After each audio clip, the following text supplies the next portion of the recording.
Hello বন্ধুরা, good morning. কেমন আছো সবাই? আশা করি সবাই খুব ভালো আছো, আর আমিও ভালোই আছি। তবে ব্লগটা রোজ দেওয়া হচ্ছে না, পুজো বুঝতেই পারছো, পুজোর সময় ভিডিও দিতে পারছি না। তো বড় ভিডিও দেওয়া হচ্ছে না, আবার মিনি ব্লগও করা হচ্ছে না পুজোর জন্যই। বাজার টাজার যাচ্ছি এদিক সেদিক করে, আর ভিডিও করা হচ্ছে না। যাই হোক, তোমাদের একটা জিনিস দেখাবো। কী বলো তো, খুব ইচ্ছা ছিল করার, এত ইচ্ছা ছিল কি বলবো কবের থেকে, কিন্তু কেমন লাগছে কমেন্ট করে জানিও তো। ভালোই লাগছে বলো।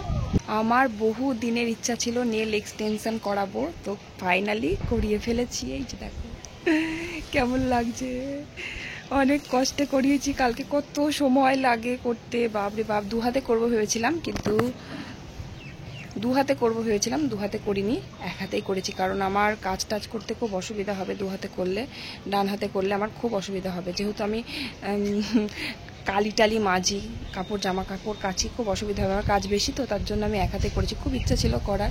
এমনিতে আমি বড় বড় নখ রাখি, আমার অভ্যাস আছে, কোনো অসুবিধা হচ্ছে না। কিন্তু একটু বেশ ডিজাইন আছে, দেখতে ভালো লাগছে, একটু আলাদা রকম লাগছে না নিজের নখ, আর এরকম একটা করা ডিজাইন খুবই সুন্দর লাগছে, খুব ভালো করেছে। কালকে করিয়ে এসেছি।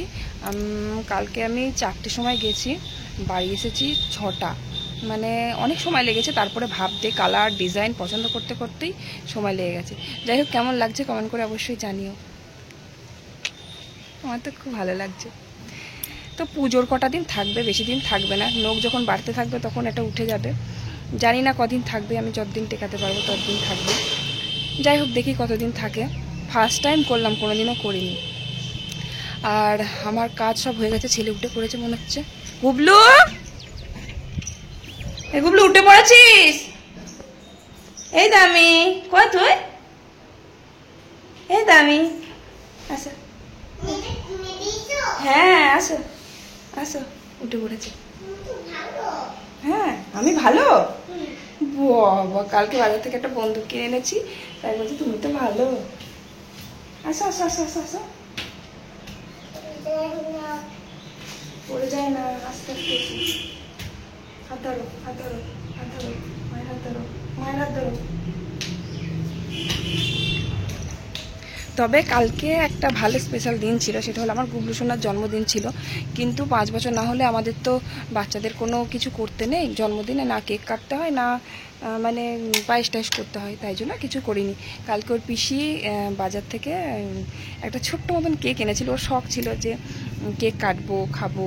তো একটা ছোট্ট মতন কেক এনে আর কি কেকের চামচটা দিয়ে কেটে কেটে ওকে খাইয়ে দিয়েছিল, না বাবা? আর সবাইকে সবাইকে বলছি যে ওর জন্মদিন, সবাইকে উইশ করতে বলে, হ্যাপি বার্থডে। ও সবাইকে বলে বেড়াচ্ছে যে আমার জন্মদিন, হ্যাপি বার্থডে টু ইউ, সবাইকে বলে বেড়াচ্ছে। না বাবা, বন্দুকটা দেখিয়ে দাও সবাইকে। কালকে বন্দুক এনে দিয়েছে আমার সোনাকে, বার্থডে গিফট। 5 বছর হবে তারপরে ওর জন্মদিন করবো। না বাবাটা আমি দাও। বলছে যে তুমি ভালো, বন্দুকটা এনে দিয়েছো। যাই হোক, দেখি আজকে ভাবছি একটু বাজারে যাব। এখন একটু পরেই বাজারে যাব, সব কাজ হয়ে গেছে। ওকে খাওয়াবো, খাইয়ে দাইয়ে দিয়ে বাজারে যাব। কালকে আমি একটা হার এনেছি, ওই হারটা একটু গন্ডগোল আছে, তো চেঞ্জ করতে যাব হারটা। আর একটু বাজার টাজার করতে যাব, আমার কাজ হয়ে গেছে সব। ছাদে এলাম। কালকে আমি দুপুরবেলা, ওই যে বললাম না, ওই নখ বসাতে গেছিলাম, দিয়ে গাছগুলো আমার বড় ছেলেকে বলেছিলাম জল দিয়ে রাখিস, দেয়নি। দেখছি গাছগুলো মরে একদম শুকিয়ে গেছে। তো ছাদ এলাম আগে গাছগুলো দেখতে, যে জল দিয়েছি কি, দেখছি দেয়নি, জল দিয়ে দিলাম। এবার নিচে যাব, আমি রান্না করব, দেখি বাজারে যাব, ছেলেটাকে খাওয়াবো। চলো বাজারে যাব, কারণ বাড়িতে কোনো সবজি টবজি কিচ্ছু নেই। তারপরে আবার আজকে মাছওয়ালাও যায়নি, তাই মাছও আনতে যেতে হবে, আবার সবজিও কিছু আনতে হবে। আর তারপরে কালকে আমি বাজারে গিয়ে একটা হাড়ের সেট কিনে নিয়ে এসেছিলাম, তো কানেরটা ভাঙা ছিল, আমি দেখতে পাইনি, তো সেটাও আবার পাল্টাতে যেতে হবে। আবার পড়বো পুজো, ধরো রাত্রেবেলা ঠাকুর দেখতে যদি যাই, বা কাল যদি যাই, কালকেও যেতে পারি, কারণ আমরা ষষ্ঠীর দিন, পঞ্চমীর দিন ঠাকুর দেখতে যাই না। আগের বছর গেছিলাম, তো এবছর আর যাওয়া হবে না, প্রচুর কাজের চাপ। এখনো ব্লাউজ দুটো বানিয়েই উঠতে পারলাম না। একটা ব্লাউজ কমপ্লিট করে ফেলেছি, কিন্তু আরেকটা কাটবো, আজকেই কাটবো। তো এবার ব্লাউজ আমার সময় থাকলে একদিনে আমি কমপ্লিট করে নিতে পারি, কিন্তু নানা রকম কাজ আছে সংসারে, তাই জন্য আর হয় না। তো আমি আজকে ব্লাউজটা কাটবো, একদিনেই করে নেওয়ার চেষ্টা করব, যদি না হয় তাহলে 2 দিনে হয়ে যাবে। তো আমরা সপ্তমী আর অষ্টমী আর নবমী, এই 3টে দিন কিন্তু ঠাকুর দেখতে বার হই, তাছাড়া রোজ কিন্তু যায় না। মানে অনেকে পঞ্চমী থেকে যায়, পঞ্চমী ষষ্ঠী থেকে যায়, আমার আর হয় না যাওয়া, পঞ্চমী বা ষষ্ঠীর দিন ঠাকুর দেখতে যাওয়া হয় না। ওই 3 দিনই যাই, সপ্তমী, অষ্টমী আর নবমী। আর দশমীর দিনকে যাওয়া হয় না, দশমীর দিন আবার কি যাব, দশমীতে ঠাকুর তো বিসর্জন হয়েই যায় অর্ধেক। তারপর আমাদের পাড়ার ঠাকুরটা হয় না, মানে বাড়ির সামনেই একদম মন্দির। পাড়ার ঠাকুরটা একাদশীর দিন বিসর্জন যায়, বিসর্জনে তো আমরা যাই, সাথে বাজনা টাজনা হয়, সেই ডান্স করতে করতে যাই। তোমরা তো দেখেইছো, প্রত্যেকবারই তো ভিডিও করছি আমি। যাই হোক, তো আমি নিচে এলাম, তারপরে নিচে এসে যে ননদিনী আমি বসে বসে একটু চা খেলাম। তারপর আবার কি হয়েছে জানো তো, আমার ননদের মানে কি বলবো, শুকনো বিপদ। এই কালকে বিকেল বেলা দাঁড়িয়েছিল আমাদের ঘরের দরজার পইটের কাছে, কিভাবে যে পড়ে গেছে তার ঠিক নেই, এমন ভাবে লেগে হাড় মনে হয় সরে গেছে কি জানি না, পা ফুলে পায়ের যন্ত্রণায় কি অবস্থা। সঙ্গে সঙ্গে তো বরফ ডলে দিয়েছে, কিন্তু সকালবেলা এত পরিমাণ ফুলে গেছে পা, আর খুব যন্ত্রণা করছে বলছে। তো আজকে এক্সরে করতে যাবে বলছিল, এক্সরে না করলে হবে না, কারণ হঠাৎ দেখো কি অবস্থা, শুকনো বিপদ। হঠাৎ করে পাটা মচকে গেল কিভাবে, সিঁড়িতেই দাঁড়িয়েছিল, মানে পইটাতে দাঁড়িয়েছিল, জুতোটা পরতে গিয়ে পাটা মচকে গেছে, বলছে পাটা আবার কড়কড় করে আওয়াজ হয়েছে, মানে হাড়টার ভেঙে গেলে কি অবস্থা হবে। পুজোর সময় ঠাকুর দেখতে যাবে কোথায়, কিরম একটা শুকনো বিপদ হয়ে গেল বলো দেখি। সোজা দাঁড়িয়ে থাকতে থাকতেই বিপদ হয়ে গেল, কি জ্বালা যন্ত্রণা। কোথায় ঠাকুর দেখতে যাবে, একটু হাঁটাহাঁটি করবে এখন। তারপর একটু চুন হলুদ গরম করে শাক করেছে, ব্যথাটা বলছে তো নেই, কিন্তু ফোলা আছে পা প্রচুর, আবার ঠিক করে হাঁটতে পারছে না, এটাই হচ্ছে সমস্যা। তাই এক্সরে করবে, ডাক্তার দেখাবে। তো যাই হোক, তো তারপর রান্না বান্না দেখো কি করছি। আমি কিন্তু বাজারে গেছিলাম, আমি ব্লগ করিনি, বাজারে গিয়ে প্রচুর প্রচুর ভিড় ছিল বাজারের মধ্যে। এখন পুজোর বাজার বুঝতেই পারছো কত ভিড়, সবজি বাজার করতে গেছিলাম। আর হাটটা আমি চেঞ্জ করে নিয়ে এসেছি, হাটটা তোমাদের পরে দেখাবো। তো সবজি বাজার করে নিয়ে এসেছি, অনেক কিছু সবজি কিনে নিয়ে এসেছি। পালং শাক, তারপরে এক গাদা পুঁই শাক কিনে নিয়ে এসেছি, মূলো, বেগুন, পটল, ঝিঙে যা ছিল বাজারে সব কিনে নিয়ে এসেছি। আর এক আটি পালং শাক কত দাম জানো, ছোট্ট মতন একটা আটি পালং শাক 25 টাকা দাম। আমি ভাবলাম 2 আটি নেবো, 2 আটি পালং শাকের দাম 50 টাকা, ভাবা যায়। যেটা 5 টাকা 10 টাকা আটি হয় শীতকালে, এখন কত দাম, তাও শুধু পাতা। তাই 1 আটি নিয়ে এসেছি। যাই হোক, ওই সবজি দিয়েই আর কি সব মিলিয়ে মিশিয়ে শাক চচ্চড়িটা করে ফেললাম। মূলো দিয়েছি, একটু বেগুন দিয়েছি, আলু দিয়েছি অল্প একটু, বেশ পালং শাকের চচ্চড়ি করলাম। ভীষণ ভালো লাগে পালং শাকের চচ্চড়ি খেতে। আর এই যে দেখো রুই মাছ নিয়ে এসেছি, বেশ পাকা বড় রুই, বেশ ভালো লাগে। তো ওই রুই মাছটা আলু কচু দিয়ে ঝোল করব। আমার নন্দাই কিন্তু বাড়ি চলে গেছিল, ওকে দিয়ে বাড়ি চলে গেছিল, তো আজকে আবার আসবে। তো ওর পুজোর যত মানে সাজগোজ, তারপরে কাপড় চোপড়গুলো আনতে পারেনি, ডাক্তার দেখিয়ে বাড়ি এসেছিল তো, তাই আনতে পারেনি। সেই সব কিছু আমার নন্দাই আজকে ওকে দিতে আসবে। তো আজকে থাকবে না, ওর কাজের চাপ থাকে, তাই থাকতে পারে না, চলে যায়। আবার আসবে পুজোর সময়, মানে পুজো তো চলছেই, তো অষ্টমী না সপ্তমীতে আসবে আমি জানি না। তো কালকে তো মাংস রান্না করেছিলাম, তো আজকে আর মাংস নিইনি। আজকে যে মাছ এনেছি, রুই মাছ, মাছটা আলু কচু দিয়ে একটু মাখো মাখো করেই করবো। আমাদের জামাই, ছোট জামাই কচু খেতেও খুব ভালোবাসে, তাই জন্য। তা না হলে কিন্তু কচুটা দিতাম না, মাছটা আলু দিয়েই ঝোল করতাম। মাকে জিজ্ঞেস করলাম, মা বললো কচু খেতে ভীষণ ভালোবাসে, তার জন্য কচু দিলাম। আর কয়েকটা পটলও ভেজে দিয়েছি, বেগুনও ভেজে দিয়েছি গোল গোল করে, আর পালং শাকের চচ্চড়ি করলাম, আর এই যে মাছটা ঝোল করলাম। এরকম করে আলু কচু তারপর একটু বেগুন দিলেও ভালো লাগে। বেগুনটা দিইনি, বেশি খাটাপাটা হয়ে যাবে, তাই জন্য অনেকগুলো মাছ আছে, আবার আলু দিয়েছি অনেক কটা, আবার কচুও দিয়েছি অনেকগুলো, তাই বেগুনটা আর দিলাম না। বেশ একটু অল্প করে সর্ষে বাটা দিতে হয়, জিরে বাটা, আদা বাটা, লঙ্কা বাটা দিয়ে আর কি ওরকম ঝোলটা করেছি, ভালো লাগে কিন্তু খেতে কচু দিয়ে। যাই হোক, তারপর রান্না শেষ করলাম, রান্না শেষ করে কড়াইটা মেজে নিচ্ছি। আর ওই যে কালকে নেল এক্সটেনশন করে নিয়ে এসেছি, তো তার জন্য একটু সমস্যা হচ্ছে কড়াই মাজতে। তো আমার ভীষণ ইচ্ছে ছিল করার, যদিও আমার বড় বড় নখ ছিল। তো এবার কি বলতো, ওই যে পুজোর সময় আসলেই না নখগুলো সব ভেঙে যায়। আমার ভীষণ রাগ হচ্ছিল, পুজোর সময় আমার 2টো নখ ভেঙে গেছিল। নখগুলো কত কষ্ট করে যত্ন করে বড় করে নখ ভেঙে যায়। আসলে হাঁড়ি কড়াই মাজলে না, তারপরে কাচাকুচি করলে নখ কিন্তু খুব একটা থাকে না। তারপরে আবার সবসময় নেল পলিশ পরে রাখলেও আবার থাকে, একটু যত্ন করলে থাকে, কিন্তু সবসময় আবার বেশি কাচাকুচি হাতের নখ ভিজে গেলে কোন সময় ভেঙে যায় তার ঠিক নেই। বিশেষ করে আমার পুজোর সময় খুব নখ ভাঙে, তাই ইচ্ছে হলো খুব করার।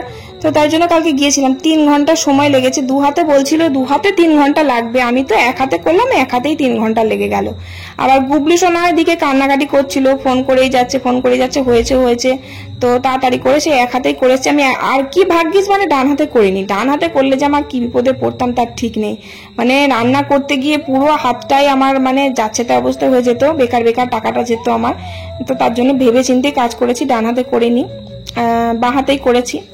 যাই হোক, ভীষণ ভালো লাগছে আমার, দেখতে অসুবিধা কিছু হচ্ছে না, শুধু কালি লাগছে, তাই কিন্তু একটু যত্ন করে রাখতে হবে। তারপর এই যে দেখো পুজোতে একটু ফেস প্যাক লাগাবো না তাই হয়, আমি তো বাড়িতেই করি ফেস প্যাক, ফেসিয়াল, এই হ্যান ত্যান সব বাড়িতেই লাগাই। আমি ফেসিয়াল তো করি না, পার্লারে যাই না, সময় নেই আমার অত গিয়ে পার্লারে 1 ঘন্টা 1.5 ঘন্টা ধরে বসে ফেসিয়াল করার, তাই বাড়িতেই করি। তো আমি কি দিয়েছি তোমাদের বলি, দেখো এটা কিন্তু তোমরা লাগাতে পারো বাড়িতে। আমি এটা মাঝে সাঝেই করি, আগেও তোমাদের বলেছি। এটাতে আমি প্রথমে বেসন দিই, বেসনের মধ্যে 2 চামচ বেসন দিই, বেসনের মধ্যে গোলাপ জল দিই, তারপরে অ্যালোভেরা জেল দিই 1 চামচ, তারপরে আলুর রস দিই যেটা কালো দাগটা দূর করে, ট্যানটা দূর করে, তারপরে চোখের তলায় কালি থাকলে সেটাও দূর করে, তারপরে যদি কোনো পিম্পলস হয় সেটাও কিন্তু দূর করে, তারপরে কোনো মানে স্কিনটা কিন্তু একটা দিন সময় দিয়ে পরের দিন কিন্তু গ্লো করে, দারুণ গ্লো করে, এটা খুব ভালো উপকারী জিনিস। আমি একটু দুধ দিয়েছি, মধু দিয়েছি, আর বেসন তো দিয়েছি বললাম। তারপরে আর কি দিয়েছি আমি নিজেই ভুলে যাচ্ছি, একটা হ্যাঁ ভিটামিন ই ক্যাপসুল দিয়েছি একটা, আর যে অ্যালোভেরা জেল দিয়েছি, গোলাপ জল দিয়েছি। হ্যাঁ ভালো কথা, মানে যেটা মেন জিনিস সেটাই বলতে ভুলে গেছি, হলুদ দিয়েছি, হলুদটা না দিলে তো হবেই না, হলুদটা দিয়েছি। তো যাই হোক, এটা দিলে কিন্তু সত্যি বলছি খুব উপকার হয়, স্কিনের খুব উপকার হয়, ঘরোয়া জিনিস সবার ঘরে থাকে। তো তার জন্য বলছি যে তোমরা যদি চাও তাহলে এটা করতে পারো, করে দেখতে পারো। আর এই প্যাকটা মুখে লাগানোর পর যদি বেঁচে যায় সেটা কিন্তু গলায়, ঘাড়ে, তারপরে হাতে দিলে না ওটাও কিন্তু গ্লো করে, খুব উপকার। আমি কিন্তু দিই, গলাতেও দিই, তারপরে হাতগুলোতেও দিই, দেখলেই তো। যাই হোক, তারপর 15-20 মিনিট রেখে তারপরে চান করার আগে দেওয়াটাই ভালো। তো চান টান করার আগে আমি দিয়েছিলাম, আগে কিন্তু রাতে দিতাম, রাতে দিলে কি বলতো কাময় হয়ে যায় একদম, তারপরে চুলে আটকে যায়, আবার নাইটিতে ভর্তি হয়ে যায়, তাই জন্য চান করার আগে দেওয়াই ভালো। তো চান করার আগে দিয়েছিলাম, দিয়ে চান টান করে বেশ মুখটা দেখতে পেলে খুব পরিষ্কার লাগছে। তারপরে মানে একটা দিন, কালকে কিন্তু বেশি গ্লোটা করবে। যাই হোক, তারপর প্রচুর সেলাইয়ের কাজ জমেছে, এদিক ওদিক থেকে সেলাইয়ের কাজ আসছে, মানে বাড়িরই কাজ আর কি। ননদের চুড়িদার সেলাই করতে দিয়েছে, তারপরে কাকি শাশুড়ির মেয়ে মানে ছোট ননদ, ও আবার কুর্তি এনেছে, দুটো সেলাই করতে দিয়েছে। কাকি শাশুড়ির শাড়ি পাড়গুলো মারতে দিয়েছে, মানে সাইড আর কি। যাই হোক, আমার কতগুলো নাইটি আছে, চুড়িদার আছে, সব বসে সেলাই করে নিলাম। তারপর আবার আমার ওই যে ব্লাউজটা আছে, ব্লাউজটা আমায় কাটতে হবে। ব্লাউজটা আজকে আমাকে রাতের মধ্যেই শেষ করতে হবে, কাটা কমপ্লিট করে। যতটুকু পারবো চেষ্টা করব তাড়াতাড়ি করে নেওয়ার, কালকের দিনটাই সময় আছে আর কি, তারপরে তো আবার পরবোই বা কবে। তো সব টুকটাক যেগুলো দিয়েছিল সেই সব কাজগুলো আমার কমপ্লিট হয়ে গেল। এটা আমার নাইটি, সেই দিন নিয়ে এসেছিলাম না শপিং করে, তো এই নাইটিটা সেলাই করে নিলাম, একটু খুব বড় লাগছিল। আর এটা হচ্ছে আমার ওই যে ননদের জামা, কুর্তি, তো সেলাই করতে দিয়েছিল, অনেক কদিন আগেই দিয়েছে, সময় পাচ্ছিলাম না, করা হয়নি, আজকে করে দিলাম। তারপর এই যে ব্লাউজ পিসটা নিয়ে বসলাম কাটতে, দেখি কতদূর আমি এগোতে পারি। এই যেটা হচ্ছে যে আমার ওই ননদিনী দিয়েছিল আমাকে শাড়িটা, 1 বছর আগে দিয়েছিল, অনেকদিন হয়ে গেল, কিন্তু এতদিন ধরে কাটার আর সময় হলো না। কাটলেই কাটা যেত, গাফিলতি করে করা হয়নি। দেখো, পুজোর আগের দিনই আমি কাটছি, পুজোর আগের দিন বলা ভুল, পুজোর দিনকেই কাটতে বসেছি, সময় পাইনি আর এতদিনে। যাই হোক, তো এই ব্লাউজটা আমি আগের দিনের ব্লাউজটা দেখেছিলে গোল গলা করেছিলাম, গোল গলাও না, একটু মানে সামান্য বোঝা যাচ্ছিল না, সে ঘটি গলা বলে আর কি। তো এই কাটিংটা একটু আলাদা করলাম, এটা একদম দেখো তোমরা দেখতেই পাবে কাটিংটা কেমন লাগছে বলো। এটা এরকমই করলাম, ভাবছি গলায় একটু পাড় দিয়ে দেবো, পিছনে মানে পিঠে আর কি একটা পাড় দিয়ে দেবো, পাড় এনেছি আমি, একটু অন্যরকম করার চেষ্টা করবো। আর আমার গুবলু সোনা দেখো, এই সানগ্লাসটা এটা হচ্ছে ছোট ঠাম্মি দিয়েছে ওকে, তো ছোট ঠাম্মি দিয়েছে, সেটা পরে ঘুরে বেড়াচ্ছে। আগে যে আমি চশমাটা এনে দিয়েছিলাম না ওর, সেই জামা কাপড় কেনাকাটা করে এসে একটা সানগ্লাস কিনে দিয়েছিলাম, চশমা আর কি ছোট বাচ্চাদের, ওটা কিন্তু ভেঙে দিয়েছে, ভেঙে দিয়ে আমার কাকিমাকে মানে কাকি শাশুড়িকে বলছে তুমি আমাকে একটা সানগ্লাস এনে দিও। তো কাকিমা আবার আজকে এটা এনে দিয়েছে। ওই যে দেখো চশমাটা পরে খেলা করছে, এটা যে কতক্ষণ রাখবে আমি জানি না। গুবলু খুব চঞ্চল তো, আর সমস্ত জিনিস শুধু ভাঙবো এরকম একটা ধান্দা, শুধু ভাঙে। চশমায় বা কি মানে যে কোনো জিনিস, যে কোনো খেলনা শুধু তুলে আছাড় মারবে, ভেঙে ফেলার পর কাঁদবে যে আমার খেলনাটা ভেঙে গেছে, আমার চশমাটা ভেঙে গেছে, এরকম করে চলে চেঁচিয়ে কাঁদবে। যাই হোক, তো আমার ব্লাউজ কাটা কমপ্লিট। আর কাটতে কিন্তু সত্যি সময় লাগে, সেলাই করতে সময় লাগে না, কিন্তু কাটিং করতে যে কত সময় লাগে আমার বিশেষ করে। আর সবাই তো ড্রয়িং করে কাটে না, যারা দোকানে সেলাই করে তারা কিন্তু ফর্মা কেটে কাটে, ফর্মা কাটা থাকে তারা ফর্মা বসিয়ে কাটে। আর আমার তো ড্রয়িং করে কাটে, আমার তো ফর্মা কাটা নেই, ওটাই ভুল হয়ে গেছে। আমি যদি ফর্মা করে রাখতাম তাহলে আমার এত হ্যাপা করতে হতো না, অনেক সময় লাগে। তো দেখো পিঠটা কিন্তু খারাপ লাগছে না, বেশ সুন্দরই লাগছে। একটু অন্যরকম করলাম, এরকম পিঠ আমি আগেও করেছি অনেকবার, তো এটা কিন্তু ভালোই লাগছে। আমি ভাবছি পাড় এনেছি, পাড়টা বসাবো, পাড়টা বসালে কেমন লাগবে জানি না। পাড়টা আমি কিন্তু পাড় বসিয়ে ব্লাউজ সেরকম করিনি, মানে আলাদা এক্সট্রা ফলস পাড় আর কি, ছোট সরু যে পাইপিনগুলো, আমি ভুল বললাম, পাইপিন বসাবো আর কি, আলাদা জরির যে পাইপিনগুলো হয় না ওইগুলো।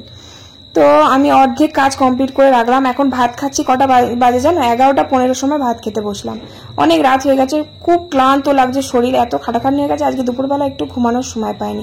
তোমরা প্লিজ কষ্ট করে একটু ব্লগটা দেখে নিও, ব্যাকগ্রাউন্ডে একটু আওয়াজ যাচ্ছে এখন। চলো আজকের মতো tata, bye bye, good night.